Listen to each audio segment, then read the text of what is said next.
Muy buenas tardes, estimados participantes. Damos inicio a esta sesión del día de hoy, 12 de junio de 2024 de Mecánica de Fluidos y Termodinámica. Estamos ya en la sexta semana y lo que nos resta del curso, que son la clase de hoy 12, 19 y 26, vamos a dedicarlo al estudio de la mecánica de los fluidos. Una introducción fundamentalmente. Entonces, en el módulo 7, que es el que estoy mostrando en este momento, tenemos que su título es Introducción y conceptos básicos de mecánica de los fluidos. Tienen, como siempre, de acuerdo a la metodología PASIE de las aulas virtuales aplicada por la UNICID, una videoguía didáctica del módulo. Posteriormente, unos recursos educativos básicos donde tenemos un URL de traducción a la mecánica de fluidos, otro de propiedades de los fluidos, la ecuación de continuidad y la mecánica de fluidos y ecuación de continuidad. ¿Qué tenemos en cada uno de estos URL? Bueno, de introducción a la mecánica de fluidos, como su nombre lo indica, es de tipo introductorio. Nos muestra lo que es la mecánica de fluidos, nos explica qué es un fluido, entendiendo que los fluidos son tanto los líquidos como los gases. Nos indica algunas propiedades de los fluidos, el siguiente URL. Luego tenemos acá la ecuación de continuidad, que lo que te indica es que el caudal se mantiene. Esto viene de lo que es la conservación de la masa. Cuando uno tiene un flujo que está circulando por una tubería, el flujo que entra en un punto tiene que ser igual al que sale, a menos que existan fugas, por supuesto, que es lo que uno no quiere. Uno no quiere que existan fugas en una red de tubería porque sencillamente los fluidos son bastante costosos. Entonces, en esa ecuación de continuidad, lo que se hace es plantear que el caudal se conserva, buenas tardes Diego, entre dos puntos. Y cuando hablamos que el caudal se conserva, eso lo que implica es que cuando existe un cambio de sección en la tubería, hay cambios de velocidad, porque la ecuación de caudal se puede escribir como velocidad por área. Entonces, si existe una reducción del área, para garantizar que se mantenga constante el caudal, tiene que existir un cambio de velocidad. ¿Qué más tenemos acá? Algunos recursos educativos complementarios, por ejemplo acá, fundamentos de mecánica de fluidos, propiedades y definiciones, y ecuación de continuidad. Estos son archivos teóricos. Luego, bueno, tendríamos lo que es la grabación de la sesión de hoy, que es la que voy a subir acá. El siguiente módulo, que es el módulo 8, está dedicado a la ecuación de Bernoulli, que es una ecuación de fundamental que establece fundamentalmente un balance de energía a lo largo de una tubería. Entonces, tenemos que cuando se estudia el flujo de un fluido a lo largo de una tubería, existen tres tipos de energías que son las importantes. En primer lugar, tenemos la energía cinética, que es el término que se ve acá, un medio de ρ por la velocidad al cuadrado, más la energía potencial, que es ρ por g por h, más la presión. Entonces, esas son las tres representaciones de energía que tiene un fluido. Una parte está representada en forma de energía cinética porque el fluido está en movimiento a lo largo de una tubería. La otra es la energía de presión y la otra es la energía potencial. Cuando no hay un cambio significativo de altura, no existe un cambio significativo de energía potencial. Entonces, si uno tiene una tubería que es muy larga y que la altura se mantiene constante, ahí lo que vamos a tener es que como no existen variaciones de energía potencial, las variaciones de energía pueden ocurrir por variaciones de energía cinética y también por variaciones en la presión. Ahora bien, cuando la tubería es muy larga, existe una fricción que aporta la tubería. Y esa fricción que aporta la tubería, pues es una energía que no se puede aprovechar. Y entonces eso produce una fricción y ocasiona pérdidas de presión. ¿Y por qué ocurren esas pérdidas de presión? Bueno, porque sencillamente las tuberías no son 100% lisas y a medida que va pasando el tiempo se van produciendo incrustaciones en las tuberías, sobre todo las de agua, y eso hace que exista corrosión y por ende existan pérdidas en la velocidad del fluido. Adicionalmente, cada vez que usted coloca accesorios como válvulas, como codos, cambios de sección, eso produce turbulencias y esas turbulencias también producen pérdidas, lo que llamamos pérdidas locales.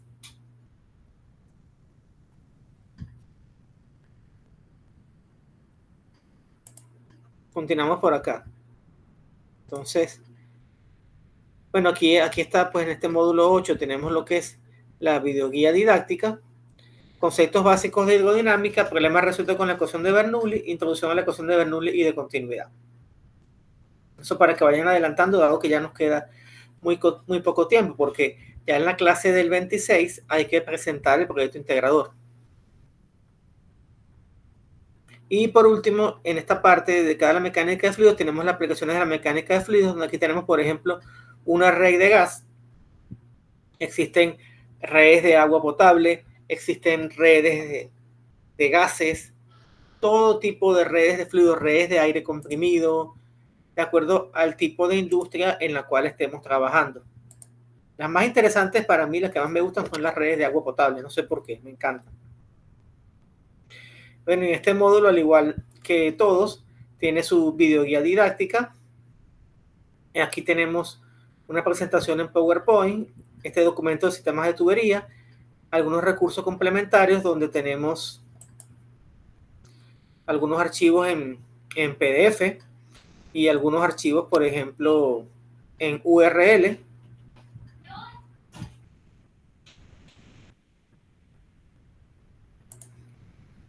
Y bueno, aquí tenemos también una tarea del módulo 3 que es para ser entregada el 23 de junio.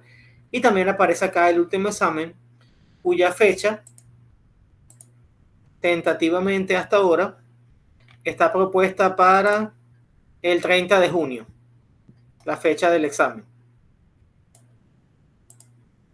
que es un domingo, tal cual como hicimos en el primer examen. Está abierto desde las 6 de la mañana hasta las 6 de la tarde. Entonces, bueno, eso es lo que tenemos acá en el curso y posteriormente tenemos lo que es el módulo dedicado al proyecto integrador, para la entrega del proyecto integrador y bueno, para por último el módulo final de retroalimentación. Entonces, habiendo hecho toda esta presentación a grosso modo de lo que resta de la asignatura, vamos entonces a conversar un poco por qué es importante estudiar los fluidos. Y se me apagó la cámara, no sé por qué.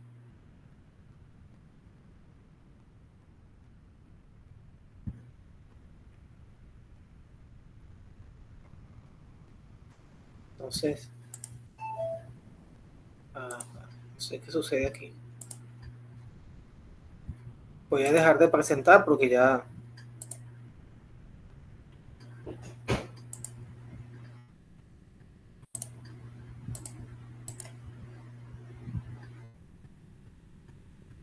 me está dando error. Este error esta es la segunda vez que me parece que me elimina a mí de la escena.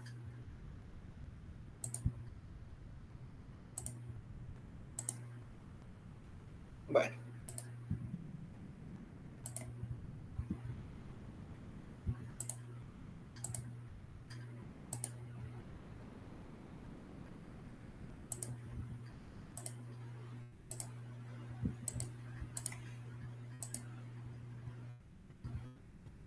Voy a desconectarme y volverme a conectar. No se vayan a retirar, por favor.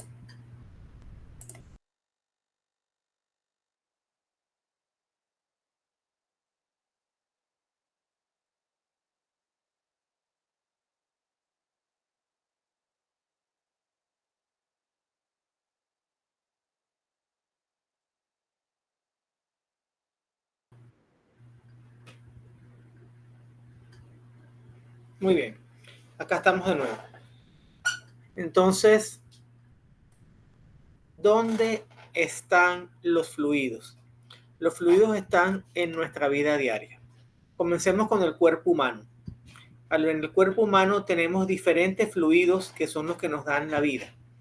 Primero tenemos el aire. El aire que ingresa a nuestros pulmones es un fluido. La sangre que circula por nuestros vasos sanguíneos y por nuestras arterias es también otro fluido. Las lágrimas también son otro fluido. La saliva es otro fluido. La orina es otro fluido. Y así sucesivamente. Tenemos también los jugos gástricos, cuya función es ayudar a la digestión. También son otros fluidos y así sucesivamente. Existen varios fluidos. A nivel industrial, el hombre, como se ha copiado de la creación divina, pues también se usan fluidos que guardan perfecta analogía con lo que tenemos en el cuerpo humano. Por ejemplo, cualquier sistema mecánico necesita un sistema de lubricación para que circule aceite, ¿cierto? Existen muchos dispositivos que funcionan con aire y por eso es que en las industrias tenemos compresores. Necesitamos el agua para consumo humano y para diferentes procesos industriales. De tal manera que siempre necesitamos de los fluidos. Entonces, acá en el mundo de la mecánica, denme un segundo, por favor.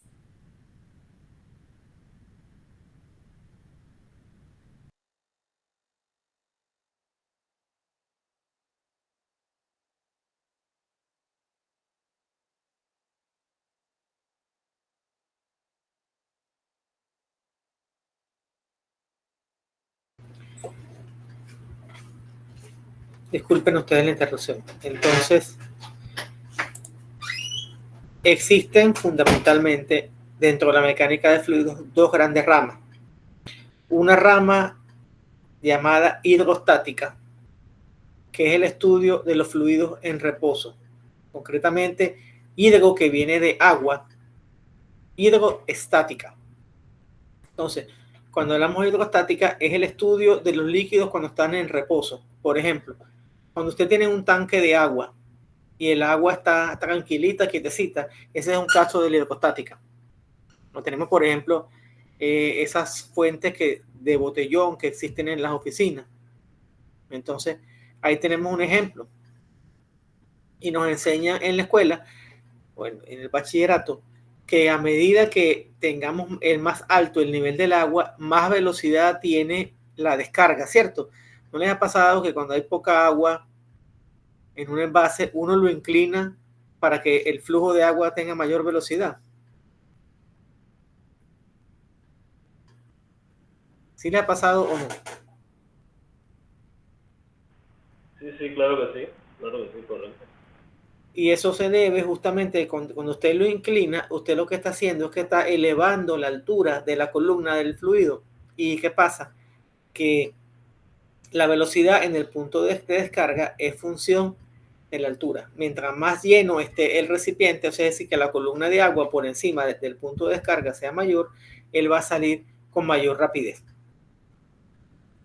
Entonces, en una piscina, por ejemplo, el típico ejemplo de las piscinas es que existe un cambio de presión, ¿cierto? Se han zambullido en una piscina o en el mar y notan que cuando están en el fondo se incrementa mucho la presión y a uno le duelen los oídos.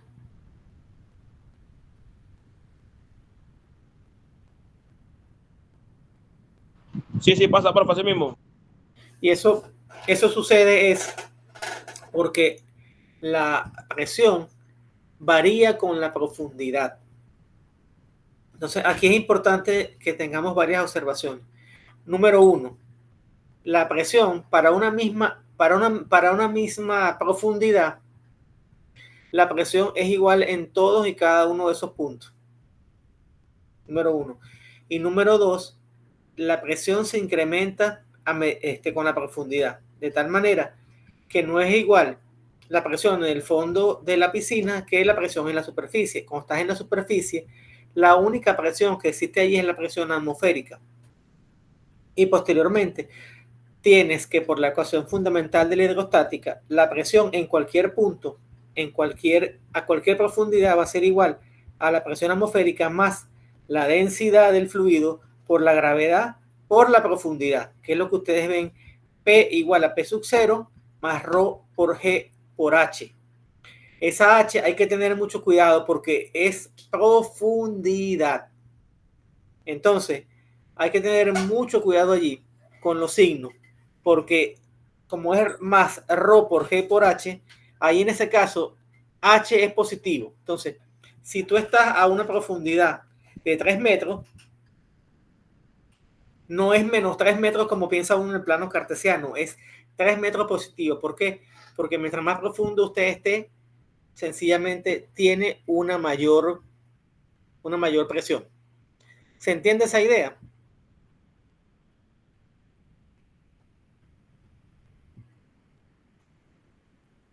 ¿Sí o no?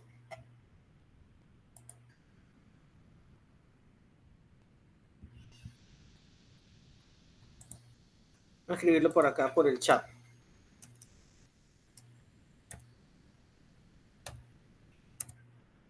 Ahora no sé cómo escribir aquí en griego.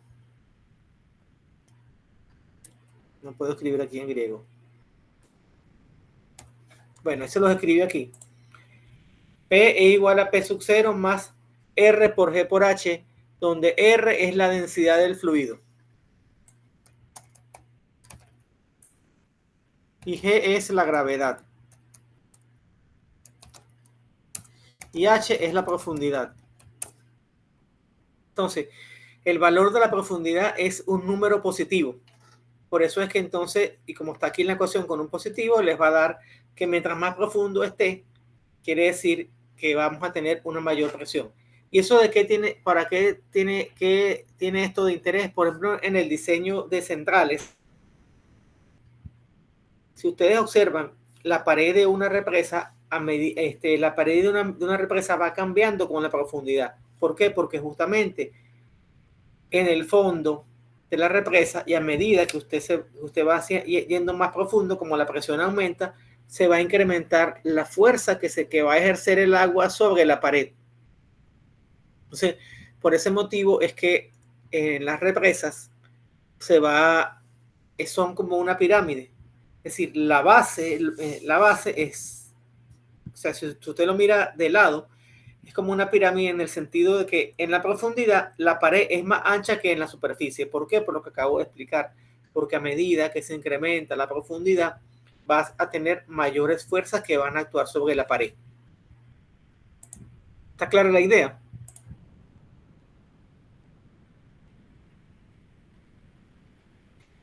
Con respecto a las propiedades, de los fluidos también tienen sus propiedades, al igual que la termodinámica. Un fluido va a tener presión, un fluido va a tener temperatura. Ahora, ¿cuál es la diferencia? Cuando hacemos estudio de los fluidos se consideran que la temperatura es constante y que la energía del fluido no es por temperatura. Aquí en este caso sí es importante en los fluidos la velocidad, la energía de presión y la diferencia de potencial, es decir, la energía potencial. Y vamos a explicar por qué. Bueno, ya expliqué algo. Ya dije que mientras que en el caso de la hidrostática, mientras más profundo está el fluido, la presión es mayor. Y en el caso de los sistemas de bombeo es fundamental saber que aquí la energía potencial es bien importante. Entonces, número 1, en el caso del estudio de los fluidos, no se consideran las variaciones de temperatura. ¿Por qué? Cuando un líquido pasa a través de una bomba, no se considera que exista una variación mayor de temperatura.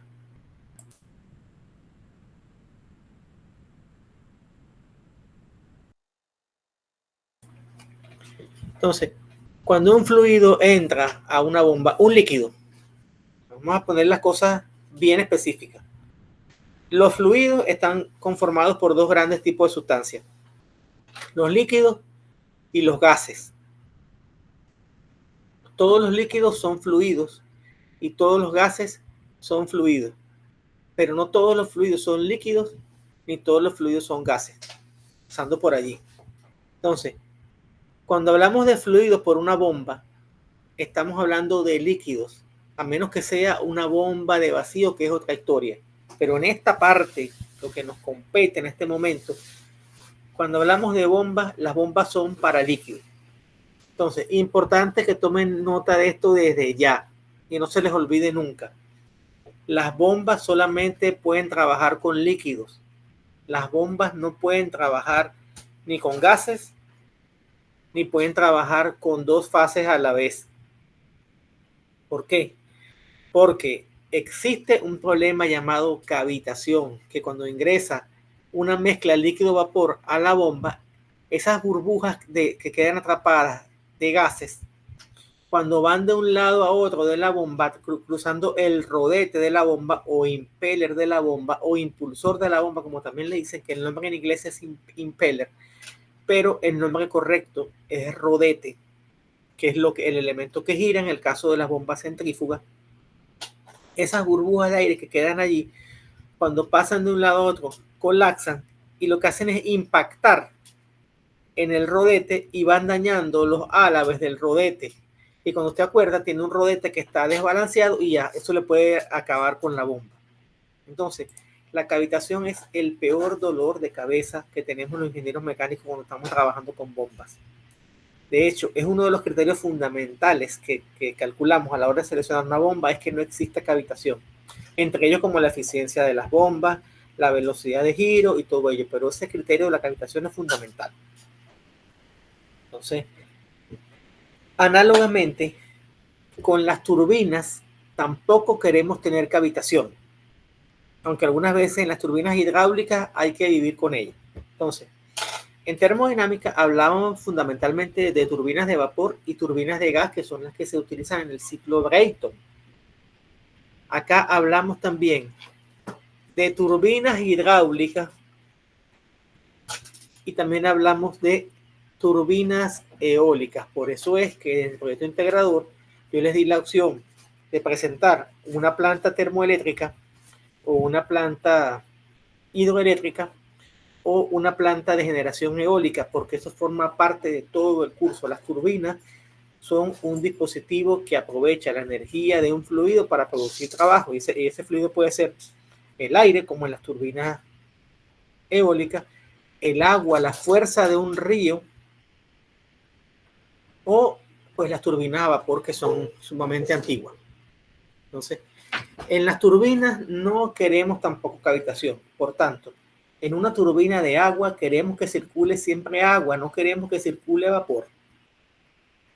En una turbina de vapor queremos solamente vapor, no queremos líquido. Ahora, en una turbina eólica no habrá cavitación. Bueno, no habrá en principio, pero es muy importante que esté bien balanceada, porque cuando está desbalanceada produce unos efectos dinámicos terribles que la pueden sacar de su sitio. Entonces, todo esto tiene su técnica. No sé si alguna vez han llevado a balancear una llanta. Han balanceado una llanta de un automóvil, supongo yo. Sí, profe. ¿Por qué creen ustedes que las llantas hay que balancearlas?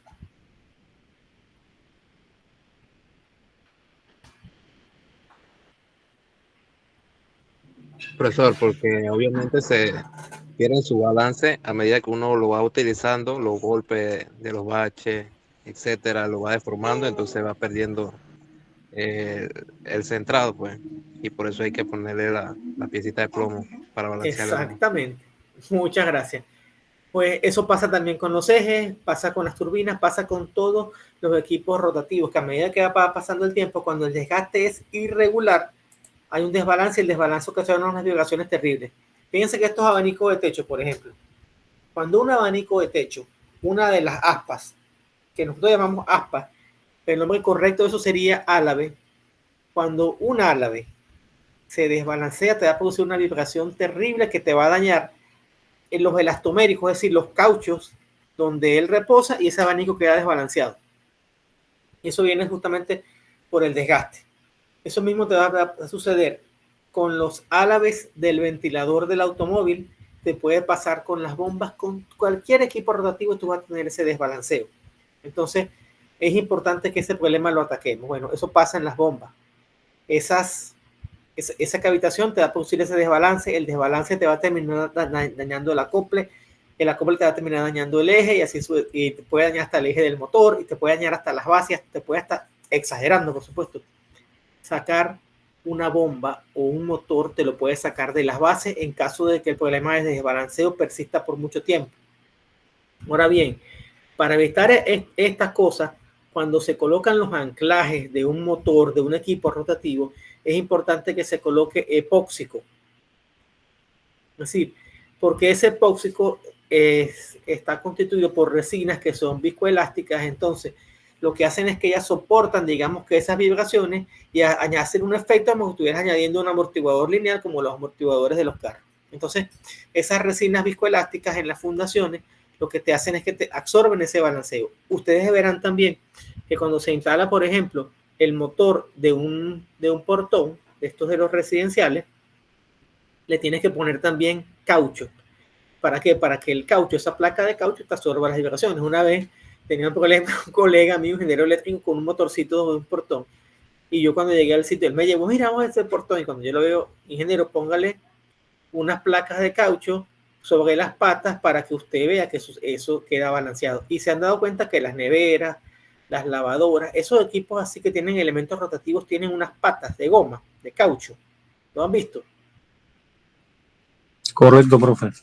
Y eso justamente es para evitar el desbalance de los equipos, porque una lavadora es un equipo rotativo.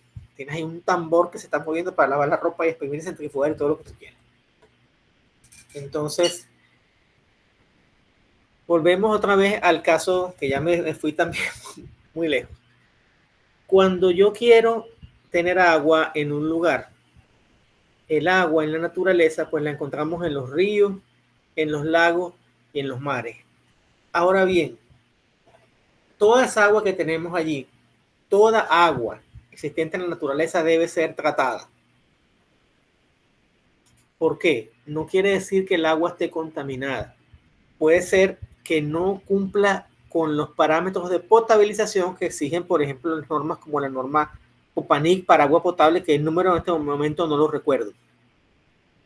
¿Qué establece esa norma? Establece, entre otros indicadores, establece el nivel de turbiedad. No sé si han visto que dicen que cuando llueve, manda el IDA un aviso que dice que va a haber fallas en el flujo de agua porque sencillamente hay mucha turbiedad en la fuente de captación de agua cruda. Han visto que el IDAM pone esos avisos, ¿cierto? ¿O no?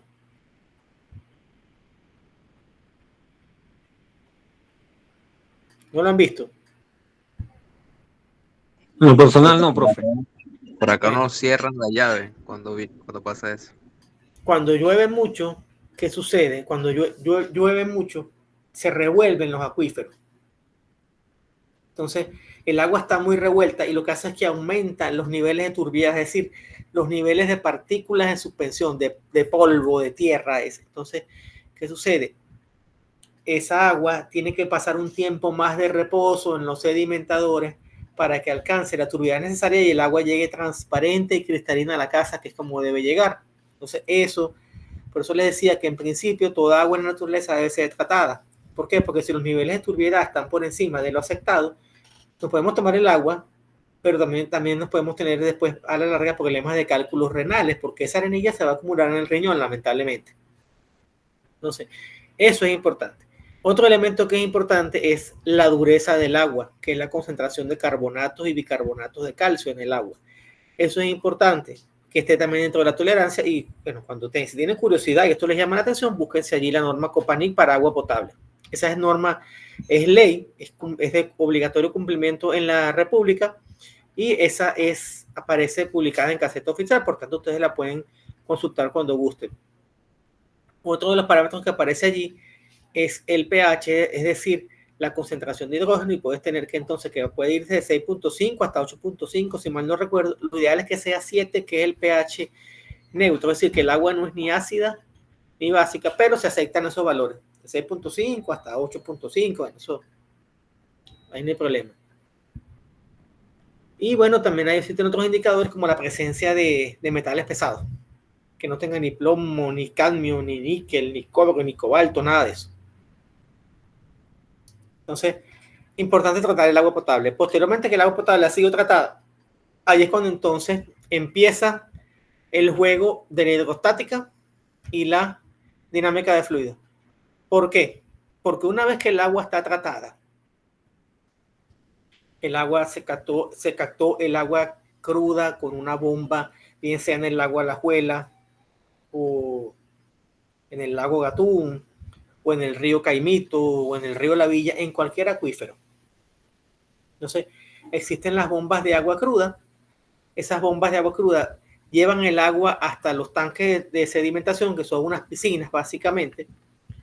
Y una vez que el agua ha cumplido con todos los procesos físicos, que ha cumplido también con la desinfección, que puedes desinfectar con varias sustancias. La más usada es el hipoclorito de sodio, pero también puedes utilizar ozono o puedes utilizar ósmosis inversa. Por ejemplo, hoy en día, casi todas las empresas potabilizadoras de agua que venden agua embotellada, como Cristalina, como Dasani, como que es, ¿cómo se llama la que está por allá? Naturísima, todas esas, bueno, esas que están, no me acuerdo, que hay muchas, Aquaviva, es que hay muchas potabilizadoras. Casi todas ellas tienen ósmosis inversa, que es un proceso de desinfección bastante interesante. Entonces esa agua es de altísima calidad y no le estoy haciendo cuña a ninguno. Yo tomo agua de Lidán. Crean ustedes que yo compro agua Pagua o Dasani o Cristalina cuando ando en la calle o cuando ando de viaje. Pero el resto de mi día a día tomo agua de Lidán. Nunca me ha dado ni coquito, gracias a Dios.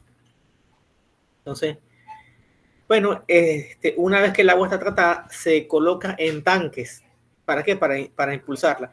Entonces ahí es cuando entra en juego lo que es la hidrostática. Porque como les explicaba, a medida que el nivel del agua disminuye, entonces la velocidad a la descarga también disminuye.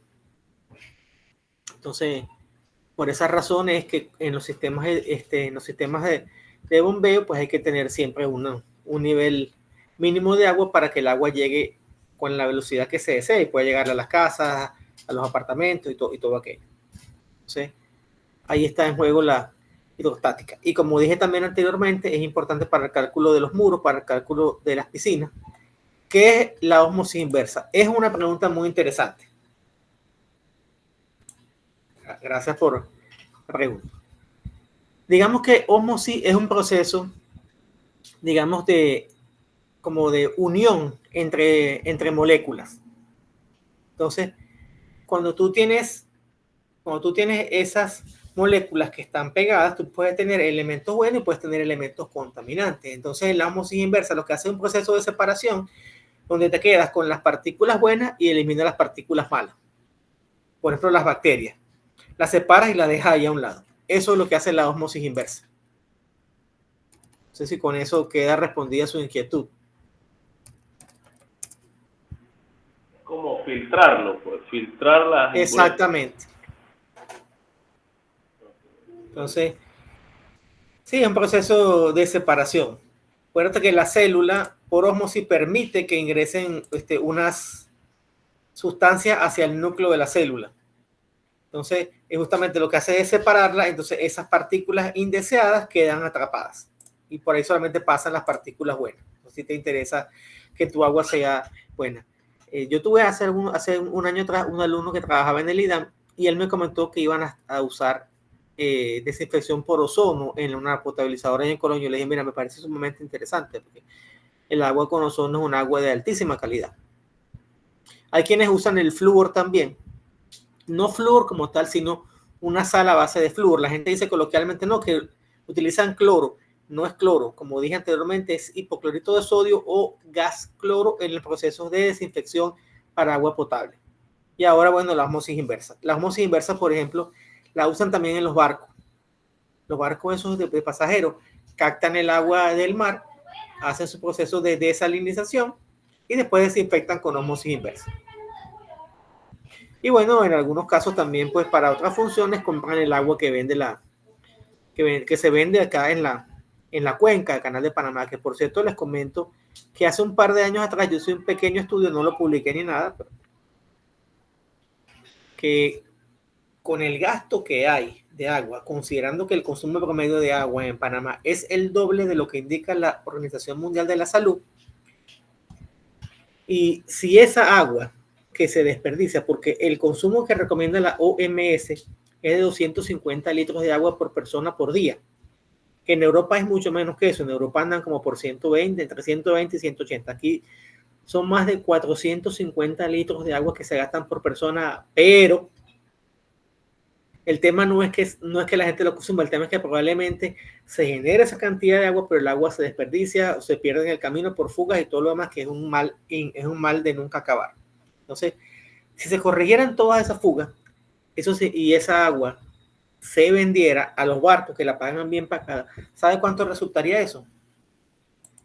Eso resultaría en una cuenta que saqué yo rápido, una estimación como de unos $400 millones al año, que servirían de muchas cosas. Servirían, entre otras cosas, para llevarle más agua a las comunidades que no tienen, o serviría para hacer unas cuantas escuelas. Pero bueno, esa es una reflexión para que vean lo importante que son los fluidos y el valor que tiene el agua. Se dice que las guerras del futuro van a ser por el agua.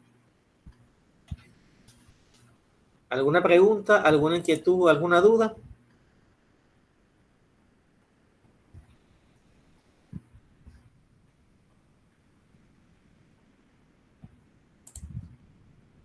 Entonces podemos continuar.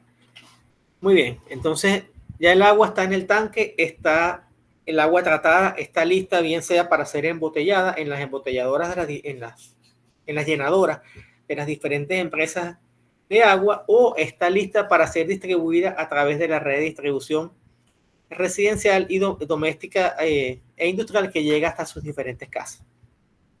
Entonces, para que esa agua llegue, primero tiene que tener unas bombas. Ahora, ¿serán las mismas bombas de agua cruda, igual que las bombas de agua tratada? ¿Qué creen ustedes?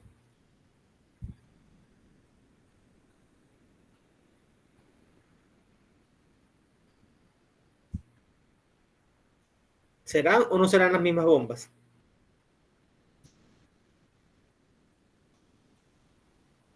Bueno, profe, ¿me escuchan?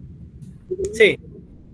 Sí, yo trabajé por casi 2 años en una planta de tratamiento de agua potable. Unas bombas que se utilizaban en la captación del río, se utilizaban, o sea, no la misma bomba, pero sí el mismo tipo de bomba. Okay. Creo que menos potencia en la planta para hacerla llegar al tanque de reserva. Ya el tanque de reserva, la distribución era a través de la gravedad. Ok, perfecto, porque ya el agua tratada la impulsabas a un tanque elevado, por ejemplo, y de ahí el agua bajaba por gravedad, que hay una diferencia de potencial y tú la aprovechabas, una diferencia de altura, una diferencia de copia. Cuando hago esta pregunta es porque dentro de las bombas existen también diferentes bombas. Si tu reservorio es un río, pues tú puedes tener un tipo de bomba en el río, pero si tu reservorio es un pozo, en el pozo vas a tener una bomba sumergible. O sea, ahí era que venía la pregunta. Sí, en la fosa de la desarenadora habían bombas sumergibles de caracol. Exactamente. Entonces, sin embargo, aunque un agua sea cruda y el otra agua sea tratada, yo debería tener bombas que tengan características para agua para consumo humano. Por ejemplo, yo he visto muchas veces esta mala práctica que en la parte de los empaques que se colocan alrededor de los ejes de la bomba, se colocan empaquetaduras que no son adecuadas para consumo humano. Deberían colocar de teflón, y muchas veces ustedes ven que colocan una empacadura negra que es de grafito teflón. ¿Qué sucede? Sí, es grafito teflón, pero el grafito aporta, digamos que algo de grasa, y eso no es saludable. Pero nosotros no comemos esos componentes aceitosos, porque cuando en el IDAN o en cualquier otra institución de esas no hay teflón, le ponen grafito. Eso es una mala práctica que yo he visto. Entonces, lo ideal es que todas esas bombas fueran bombas que trabajaran para consumo humano. Uno ve que en empresas alimenticias les exigen que las válvulas sean de acero inoxidable, que las bombas sean esto, que sean lo otro, pero a nivel industrial ponen cualquier bomba de agua y no le paran. Pero sí deberían ser bombas, por ejemplo, que los impulsores o rodetes fueran de acero inoxidable. Deberían tener sello mecánico, que el sello mecánico sea con materiales que sean grado alimenticio y todo lo demás. Pero bueno, ya veremos qué pasa más adelante. Entonces, después que esa agua ingresa a esa bomba, esa es trasladada a través de una red de tubería Y entonces la gente se pregunta por qué tarda tanto en llegar el agua de Chilibre hasta la ciudad, que son como 18 o 20 kilómetros cuando han cortado operaciones. Y eso se debe a que el agua viaja muy lentamente por las bombas, por las tuberías, perdón. ¿Y por qué viaja muy lentamente?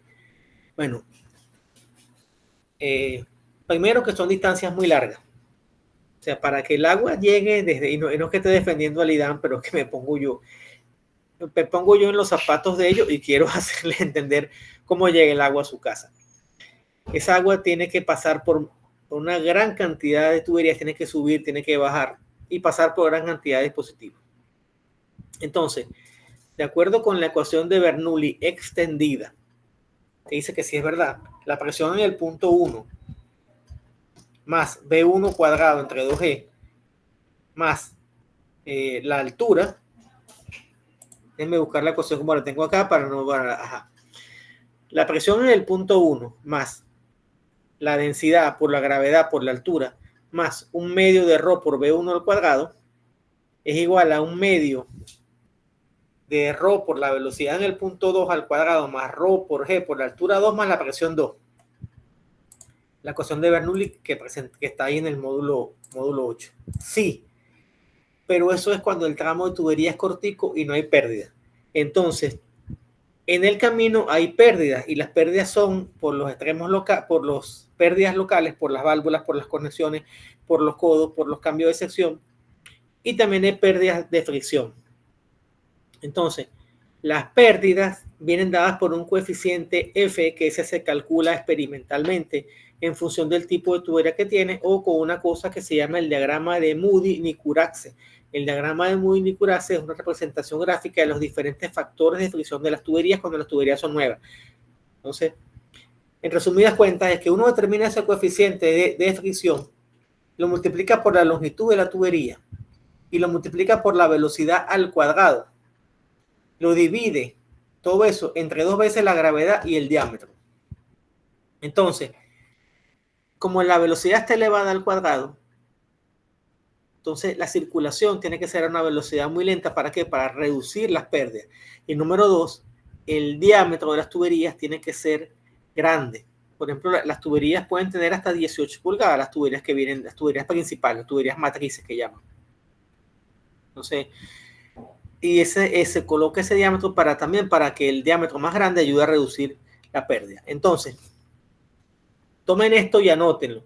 En redes de tuberías es importante tener un diámetro grande porque mientras mayor sea el diámetro se va reduciendo la pérdida por fricción. Y adicionalmente circulan a baja velocidad. Y otra cosa que se debe hacer en el caso del bombeo de agua es añadir cal.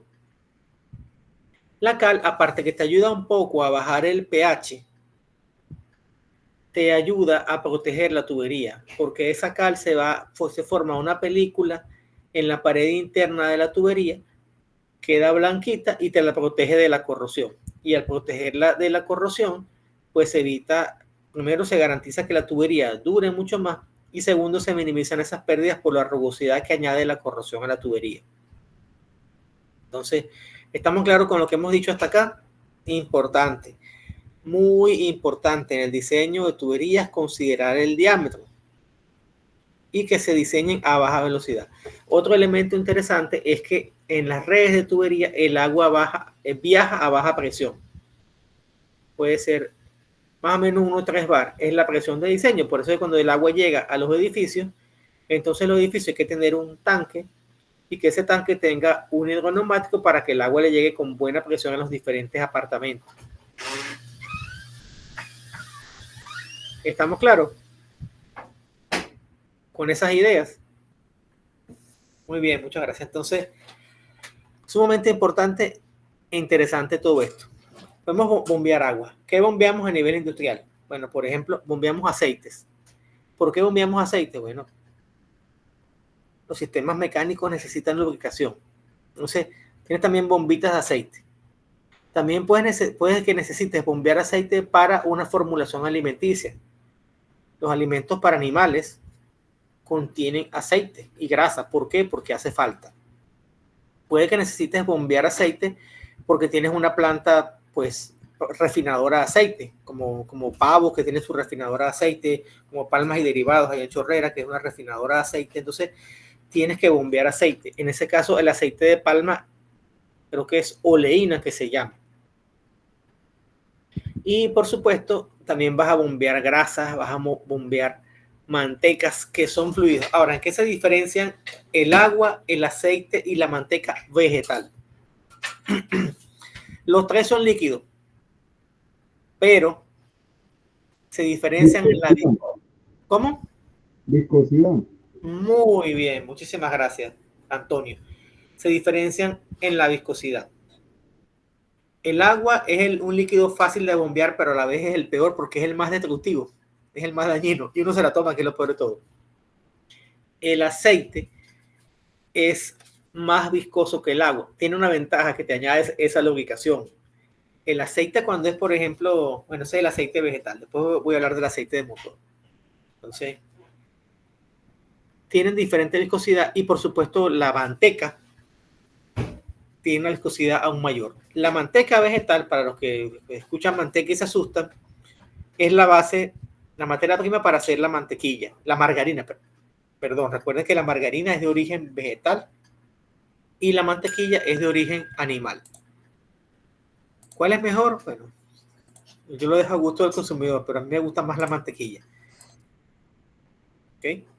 Aunque por razones de economía compro margarina, porque mientras usted puede conseguir una margarina a $2, la mantequilla cuesta más de 5, así que, pues, no sé. Eso con respecto a esos productos de uso alimenticio. En los aceites automotrices, por ejemplo, el aceite cumple 3 funciones. Número 1, la lubricación, es la que todo el mundo, no, eso es un lubricante, eso es un lubricante, eso es un lubricante. Sí, claro que es un lubricante. El aceite también tiene una función de limpieza, una función detergente, que es atrapar partículas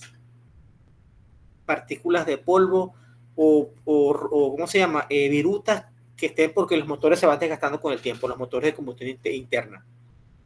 Lo otro que tenemos es la función que muchas veces la gente la ignora, que es la función de refrigeración.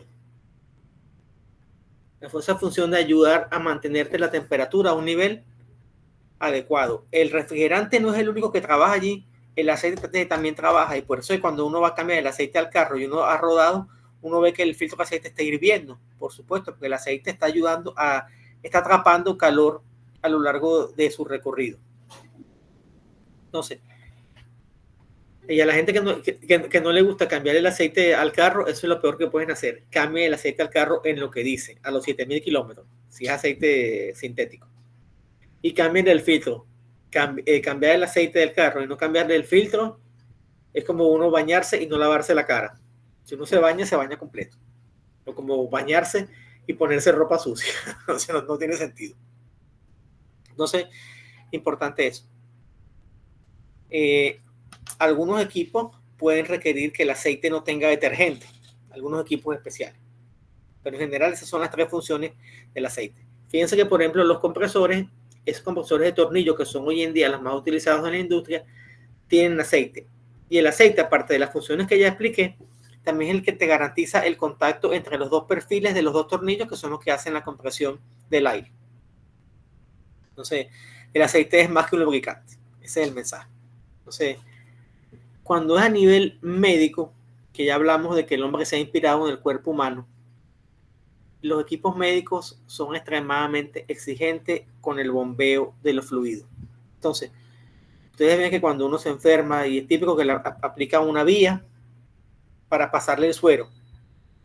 Bueno, todos esos procesos de producción tanto de la bolsa en la cual viene esa solución salina, como las agujas, son unos procesos bien exigentes y bien delicados, porque imagínate, poca cosa, están poniendo algo en la vía.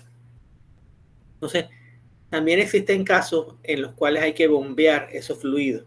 Te colocan una bombita. Esas bombitas son las bombas de diafragma, donde el fluido está en contacto con un diafragma, y ese diafragma lo aísla por completo de los componentes mecánicos. Entonces, ese diafragma es también grado alimenticio, para que no exista contaminación con los demás componentes de la bomba. Entonces, muy interesante. Eso lo estudia la gente de biomédica. Yo sé que ustedes son de industrial, pero bueno, les comento las aplicaciones. Aplicaciones también, por ejemplo, en lo que es la refrigeración de los equipos de rayos X. Los equipos de rayos X tienen su flujo de aceite, donde el aceite te ayuda a captar el calor. En el automóvil, bueno, ejemplo clásico, y lo vimos en termodinámico, el sistema, entre la parte de termodinámica, el sistema de refrigeración por donde circula el refrigerante o coolant, como es su nombre en inglés. Entonces, allí tienes ese fluido en movimiento, que es lo que te da esa transferencia de calor por convección.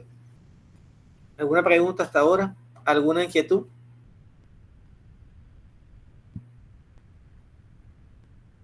No, profe. Una consulta solamente. Profe, disculpe. Los lubricantes, ellos, creo que ellos vienen con una especificación y pasan mucho a veces. Ajá. Y va con los carros, cuando se en Europa, en América. Eso también va conforme a sus especificaciones de temperatura, aditivos, que muchas veces se mezclan y traen también algunos problemas con los equipos. Esto va a ser un problema crítico aquí en Panamá. Le digo porque una vez en el trabajo trajeron unos equipos. Espera un segundo allí. Hay alguien que tiene el micrófono abierto, creo que eres tú, y tienes un video puesto. Sí.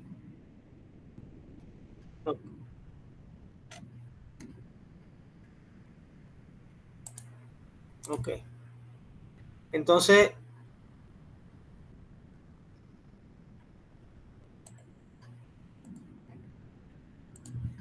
muy bien, escucho otra vez.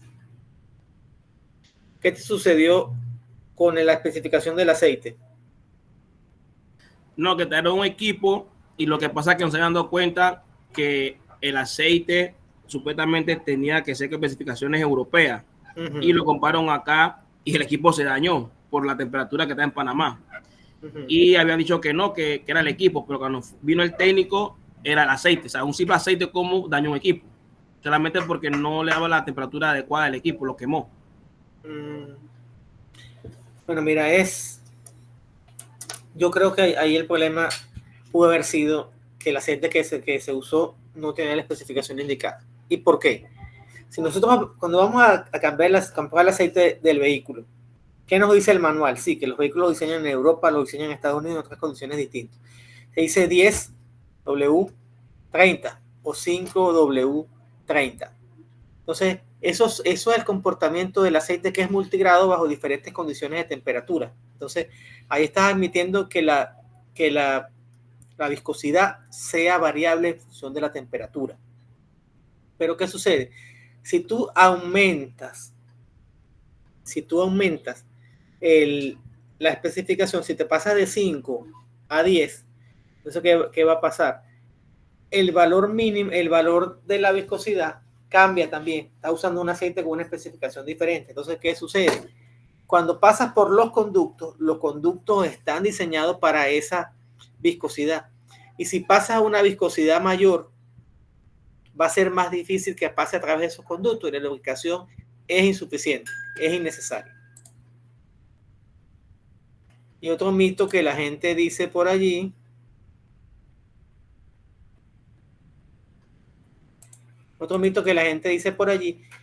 es que a medida que el vehículo va envejeciendo hay que ponerle un aceite más viscoso, y eso es una gran mentira. Si su vehículo tiene 10 años y desde el día 1 usted le puso un aceite Shell Dexos 2, usted hasta el último día le pone un aceite Shell Dexos 2. ¿Por qué? Porque los conductos por donde circula el aceite, los orificios por donde circula el aceite en los anillos que están dentro de la cámara de combustión, la bomba de aceite y todo eso está diseñada para una especificación de aceite. Si usted lo cambia, usted está entorpeciendo la circulación del aceite y por tanto se le puede formar lo que llaman una melcocha, que ustedes la ven que se forma en el cárter o crankcase del motor, o se forma también arriba cuando uno destapa el tapaválvula, que uno ve que ahí está el árbol de leva, ahí se forma esa melcocha. esa melcocha te hace que la lubricación sea inadecuada y entonces cuando el carro se daña, mi hermano, se tranca. Entonces, créanme que yo ese clásico, yo no me lo juego, ese clásico de estar haciendo un cambio de especificaciones de aceite. Inclusive, en una ocasión, una persona no quiso comprar el aceite original para un compresor. Fíjate tú lo que le pasó. Compró uno equivalente. El equivalente no era tan equivalente porque carecía de un aditivo. Ese aditivo hacía que el compresor trabajara a una temperatura indicada. Como el aceite era casi equivalente, pero no equivalente, el compresor comenzó a trabajar a una temperatura más alta. Eso comenzó a darle problemas. Entonces, mira, el problema es el aceite, cámbiale ese aceite, le volvieron a colocar el aceite que era, y el compresor trabajaba tranquilito. Entonces, a veces hay que saber dónde ahorrar. Si un compresor te cuesta $50,000, un compresor de 50 HP te puede costar $50,000. Tú te vas a estar ahorrando por ahorrarte $4 o $5, bueno, a lo mejor es más, pero ponte que sean 100. Tú vas a poner en riesgo un compresor de $50,000 por $100 en aceite. Yo creo que no vale la pena. Porque no solamente velo por el costo del compresor. Si es una planta como la que yo trabajaba, una planta que hacía alimentos balanceados para animales que tenían un compresor de 50 HP justamente. Entonces creo que era de 75. ¿Sabes cuánto costaba cada hora de manufactura en esa planta? Costaba $800. Entonces, por ahorrarse un par de dólares en el aceite, no vale la pena poner en riesgo la integridad de un compresor, que es el corazón de una planta que trabaja con aire comprimido. Entonces, hay que tener mucho cuidado cuando uno haga esas sustituciones. A veces, si hay que morir con el fabricante, bueno, morirás con el fabricante. Ni modo. Porque es delicado. Delicado, es complicado y hay que preservar la vida de los equipos. No sé si con esto queda aclarada tu inquietud o... No, claro, profe, claro, bien clarito. Vamos, claro. Por eso le decía. Ahora que los mecánicos no escuchen esto, profe, porque los mecánicos te mandan a cambiar aceite cada 5 años. No, ya ese carro cambia aceite, ese motor ya está desgastado. Sí, eso. Mira, mi carro tiene 11 años. 11 años tiene mi carrito. En el día 1, aceite 5W30 de Exos 2, que es el que recomienda la General Motors. Y ese será hasta el último día. El día que yo lo venda, le diré al que me lo compra, mira, aquí está, ponle el aceite que yo uso, manténlo y no le niegues eso al carro. De verdad que no vale la pena. Igual que, por ejemplo, cuando vayas a comprar el coolant del automóvil, cómprate el coolant que es. Por ejemplo, les comento, el coolant que usa mi carro cuesta $17 el galón y yo me compro mi coolant de $17 el galón. ¿Por qué? Porque si te pones a comprar coolant de $4 o $5, no es peor que se te pudra el radiador, se te recaliente el carro y después tengas que estar arreglando motor. Tienes que agarrar, tumbar, ¿cómo que se llama? La cámara, el que llaman comúnmente tumbar el cabezote, comprar el empaque, llevarlo al torno, que le hagan el plano y todo aquello. Entonces, ¿tiene sentido? No tiene sentido, porque lo que te vas a ahorrar en ese coolant barato, te lo vas a gastar en una reparación mayor y después el carro no queda igual. Entonces, no vale la pena. Comprar líquido de freno. Compre el líquido de frenos del bueno. No compre el líquido de frenos barato, porque el líquido de frenos barato le daña los sellos del máster y le puede ir careando inclusive el máster. Así que no se ahorran el dinero en eso. Una recomendación les puedo dar con respecto al tema de los fluidos para el automóvil. Bueno, eso. Aceites, compren el aceite que es. Coolant, compren el coolant que es. No le echen agua, por Dios, al carro. Comprenle su coolant, así sea caro. Piense usted que si usted se llega a quedar por ahí regado, le va a salir más caro todo. Y todo lo que viene después.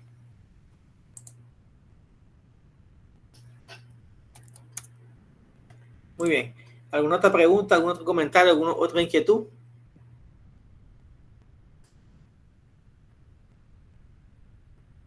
Entonces continuamos.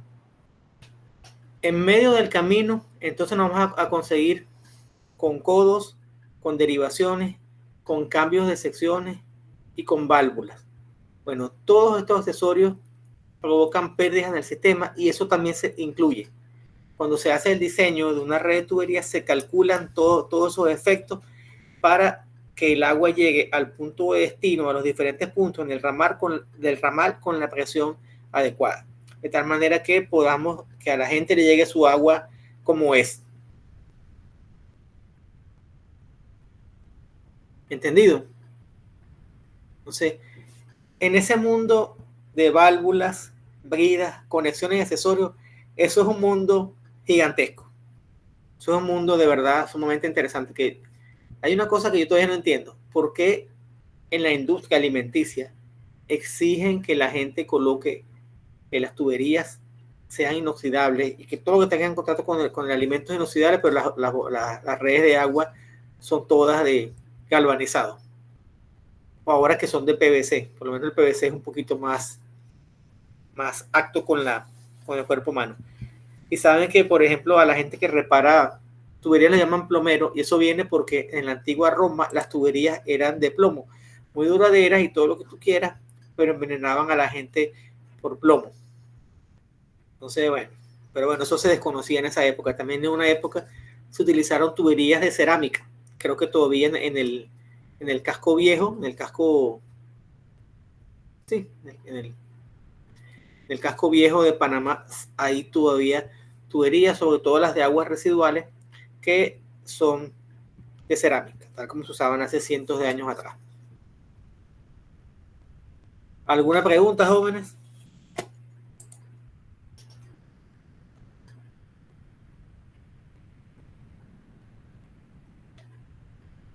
Por mi parte no, profe, estamos bien. Muy bien. Entonces, recapitulando, en el caso de la mecánica de los fluidos, consideramos que las variaciones de temperatura son despreciables. Cuando uno pasa un fluido a lo largo de una bomba, si acaso, el cambio de temperatura es de 1 grado Celsius. Así que prácticamente es despreciable. Entonces, en una bomba se considera que el proceso es isotérmico, que la temperatura permanece constante en una bomba. ¿Qué otra cosa? La viscosidad. La viscosidad de un fluido la podemos considerar como la resistencia a ser conducido por una tubería. Algunos dicen que es el grado de pegajoso que puede ser el fluido. Entonces, el agua puede tener una viscosidad baja en comparación con el aceite, con las grasas y con todo aquello. Por ejemplo, en el caso de la industria petrolera. En el caso de la industria petrolera, que es un caso sumamente interesante, hay diversos grados API. API es American Petroleum Institute. Y el American Petroleum Institute te clasifica, te da un grado API al crudo de acuerdo con su viscosidad. Entonces, por ejemplo, el crudo que viene de allá de Arabia Saudita es un crudo que es de un grado API alto. Es un crudo que puede pasar los 30, 32 en grado API. Es un crudo que es muy fácil de manejar. Es un crudo que es mucho más limpio. Por ejemplo, hay crudos que son pesados también. Por ejemplo, en Venezuela existe una región que se llama la faja petrolífera del Orinoco. Entonces, ese es un crudo que es más viscoso, se parece más bien a la brea, al asfalto. Entonces, es un crudo que tiene un grado API bajo, que puede ser un grado 8, por ejemplo.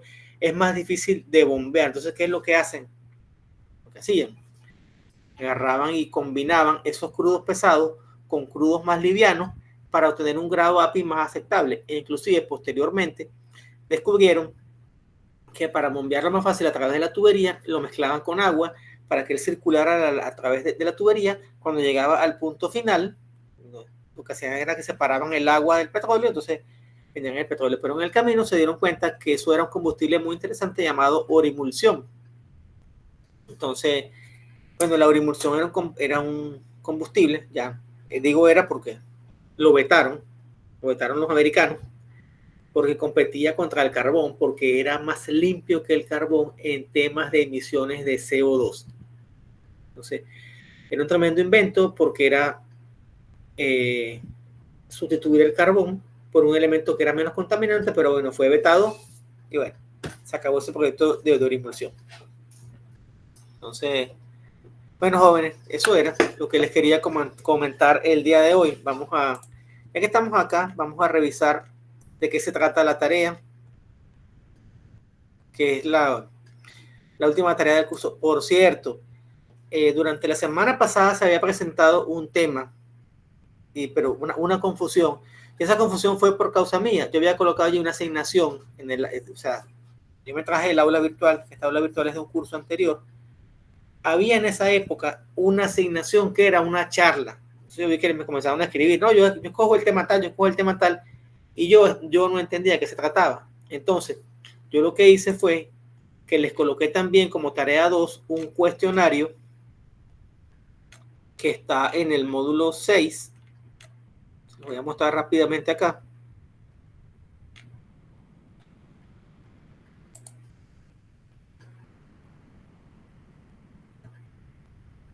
Aquí está. Entonces, es que responder ese cuestionario que está en el módulo 6, que es la tarea número 2. Aquí está. Esta tarea es hasta el domingo, lo cual no quiere decir que ustedes van a esperar el domingo, porque el domingo es también la fecha en que vamos a tener el segundo examen.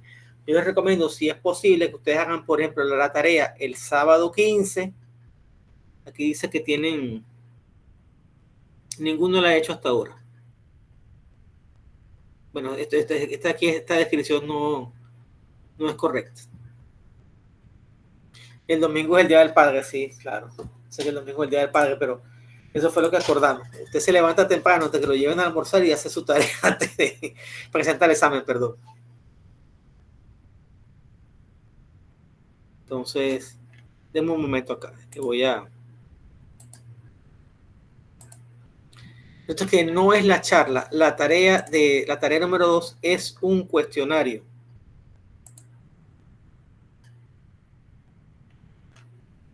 Creo que estaba mostrando lo que no era.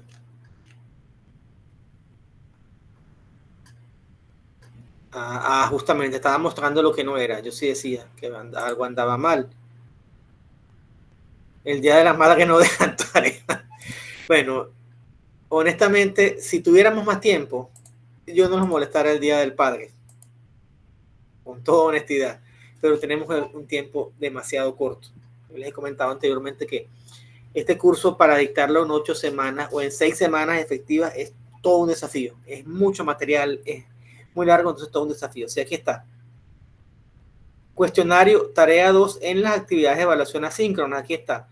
Desde el 9 de junio hasta el 16 de junio. Inmediatamente después tienen el parcial, que es el 16 de junio. Entonces, mi recomendación es que hagan la tarea más tarde el sábado. Y entonces el domingo, que es el Día del Padre, bueno, hagan el examen. Pues. Es lo que les puedo recomendar. ¿Estamos claros? Profe, ¿la tarea individual o en grupo? Esa tarea, ese es un cuestionario individual. Okay. En línea, selección múltiple, parecido a como es el examen. ¿Okay? Profe, el material de estudio para esa tarea o para ese cuestionario es todos los módulos anteriores, ¿cierto? Sí, módulo 4, módulo 5 y módulo 6. Son los módulos de termodinámica. Si se han visto objetivamente, esta asignatura hemos tenido que evaluarla con cuestionarios de esa manera porque es una asignatura muy larga. Entonces, la intención mía es que aprendan los conceptos fundamentales. Porque ustedes, pues, son ingenieros industriales enfocados más que todo en la logística. El día quieren aprender más de termodinámica, mecánica de fluido, bueno, me llaman. Me escriben un correo cuando tengan una duda y yo con gusto pues atiendo su inquietud, si está a mi alcance, por supuesto. Entonces, y voy a aprovechar de una vez de presentar, déjenme soltar algo acá rápidamente. Ok, en la tarea 2 tenemos 10 preguntas entre selección múltiple y verdadero y falso. Es lo que tenemos acá, en la tarea número 2. En el examen, que es para el Día del Padre, de verdad que no caí en cuenta que era el Día del Padre. Igual tampoco el tiempo nos daba. Pero me imagino que como el Día del Padre viene fácil, ¿no? Un regalito, ¿no? Bueno, si usted estudió bastante, le parecerá muy sencillo. Yo, por ejemplo, yo resuelvo rápido. Para este parcial tienen 2 horas. Voy a ver acá una vista previa para... Ok. tarea dice tarea 2. Y el parcial dice parcial 2.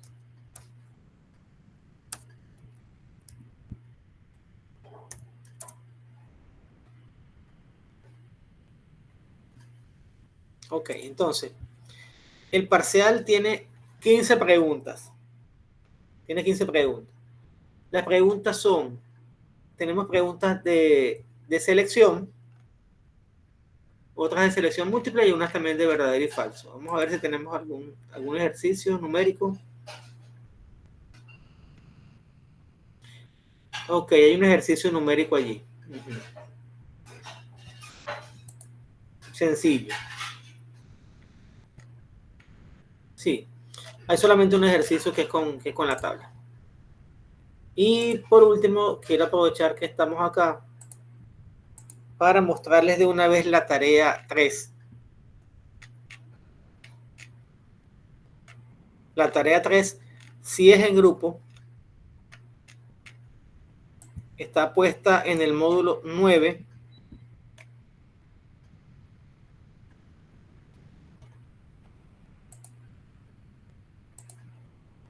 Voy a mostrar acá rápidamente la tarea 3.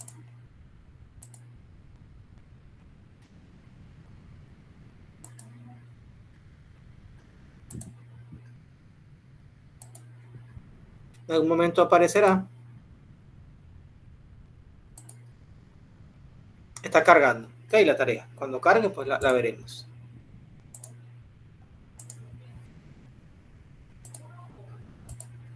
Creo que ya cargó.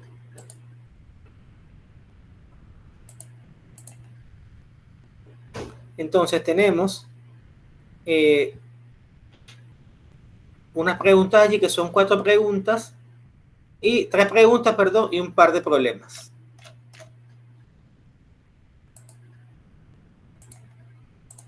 Sí, aquí está. Entonces tenemos 3 preguntas de teoría y 2 problemas. Esto es en grupo, con el mismo grupo que han trabajado anteriormente. Recuerden que en estas tareas tienen que entregarlas todos y cada uno de los participantes del grupo. Por favor, esto por efectos de auditoría. Cuando auditan la página, auditan mi aula virtual, por temas de la acreditación y de la garantía de calidad, revisan que los profesores hayamos subido todos estos elementos que ven ustedes en los módulos, que si el sílabo, el plan de evaluación, los recursos educativos, y que los estudiantes hayan subido todas las asignaciones. Porque si no dirán, bueno, ¿y cómo esta persona tiene tareas si no tiene nota acá, si no entregó la actividad? Entonces, bueno, eso es. Y esta tarea, la fecha de entrega es el 23 de junio. El último examen es el 30, el examen 3 y el proyecto integrador tienen para subirlo hasta el 26 de junio, que es nuestra última clase. Muy bien. O sea, preguntas, inquietudes, dudas, comentarios.